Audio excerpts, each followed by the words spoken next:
Congratulations on that. How much does that big of a win add on to that accomplishment? Honestly, like I'm just happy we won. I take a lot of pride in being able to do a lot of different things for this team. Like obviously 13 assists, like that means my teammates made 13 shots off my passes. So that goes to them. But I mean, I don't know. She's so humble, isn't she? Well, I don't know what to Well, say. let me tell Like ya. I mean, it's great. I don't know. Caitlin Clark, a rookie sensation, just made history in her 22nd professional game. Her incredible performance included a triple-double, a rare feat in the WNBA.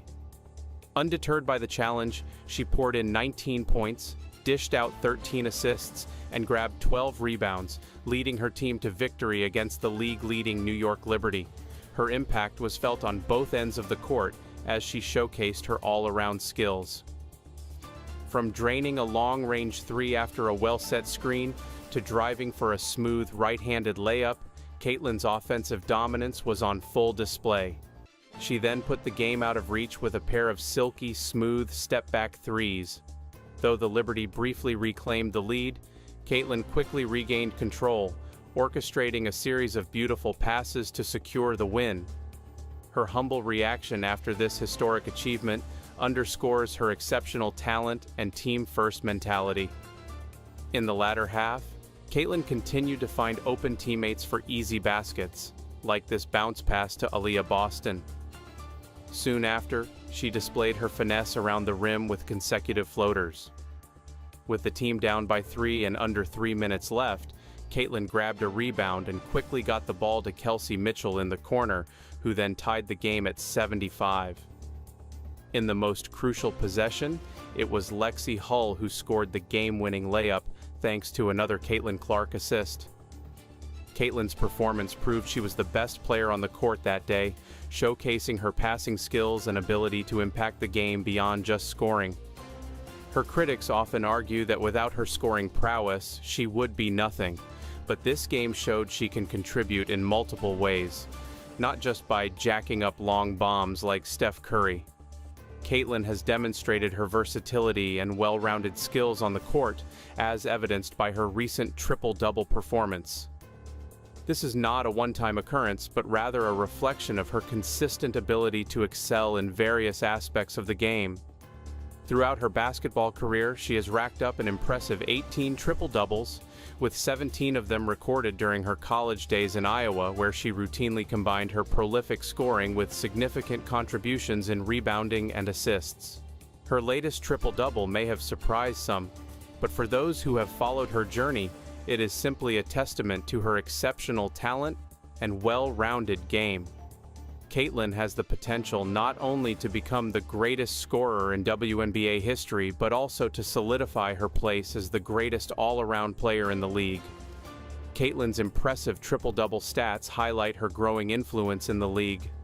Despite the rareness of this feat, with only 35 triple-doubles recorded in 27 seasons, Caitlin has already achieved this milestone multiple times. Her consistent performances, including 18 double-digit scoring games, 4 games with 10-plus assists, and 3 games with 10-plus rebounds, have led to 5 double-doubles so far. Notably, she came close to a triple-double earlier this season, falling just 1 rebound short. Caitlin's early career dominance suggests she is well on her way to climbing the triple-double leaderboard, potentially surpassing notable players like Alyssa Thomas, Sabrina Ionescu, and Candace Parker in the near future. Caitlin's potential for dominating the game is undeniable. Her raw talent, combined with an unrelenting work ethic, has propelled her to the forefront of the league's elite. If she maintains this impressive pace and hones her already impressive skills, she could easily emerge as the league's triple-double queen, a title reserved for only the most well-rounded and versatile players. This sends a clear message to the rest of the league. Caitlin is here not just to participate, but to assert her supremacy and leave an indelible mark on the game. Her outstanding performances, characterized by a seamless blend of scoring, rebounding, and playmaking, leave no doubt about her intentions to take control and lead the pack. Caitlin's dominance is not limited to the stat sheet, however. Her mere presence on the court commands the respect and attention of her opponents, who must devise meticulous game plans to slow her down. Her infectious energy and competitive spirit inspire her teammates, who feed off her unwavering determination to win. As Caitlin continues to push the boundaries of what is possible in the league, she is setting a new standard for excellence. Her relentless pursuit of perfection and her refusal to be satisfied with anything less than the best have made her a true force to be reckoned with. The rest of the league would be wise to take heed, for Caitlin is not just here to participate, she is here to redefine the very concept of what it means to be a dominant player in the game. At the start of the WNBA season, many pundits and enthusiasts had already anointed Caitlin as the clear frontrunner for the coveted Rookie of the Year award. Her electrifying performances, which included a historic triple-double that captivated basketball fans nationwide, had seemingly cemented her status as the leading candidate for the prestigious accolade. However, as the season wore on, a quiet storm was brewing in the form of Caitlin's longtime rival, Angel Reyes. While the spotlight had been firmly fixed on Caitlin's meteoric rise, Reyes had been steadily and methodically assembling an equally impressive body of work, quietly amassing statistics that were drawing the attention of keen-eyed observers. Reyes's consistency and relentless pursuit of excellence reached a crescendo when she set a new WNBA record by recording 13 consecutive double-doubles, surpassing the previous mark held by the legendary Candace Parker. This remarkable feat not only showcased Reyes's all-around dominance, but also challenged the widespread assumption that Caitlin was the runaway favorite for the Rookie of the Year award. As the race for the honor intensified, the debate among fans and analysts began to shift. While Caitlin's remarkable achievements earlier in the season had made her the presumptive favorite, Reyes's sustained excellence and record-breaking exploits had forced a re-evaluation of the candidates. Analyst Monica McNutt, in particular, emerged as a vocal proponent of Reyes's case, arguing passionately that the Rookie of the Year award should rightfully belong to the unsung hero who had quietly but decisively etched her name in the league's history books. The tight-knit WNBA community now found itself divided, with some still adamant that Caitlin's brilliance should be recognized, while others rallied behind Reyes's compelling case. The final decision, which would have a profound impact on the future trajectories of both players, now hung in the balance, leaving fans and experts alike eagerly anticipating the verdict that would ultimately determine the winner of the coveted Rookie of the Year award.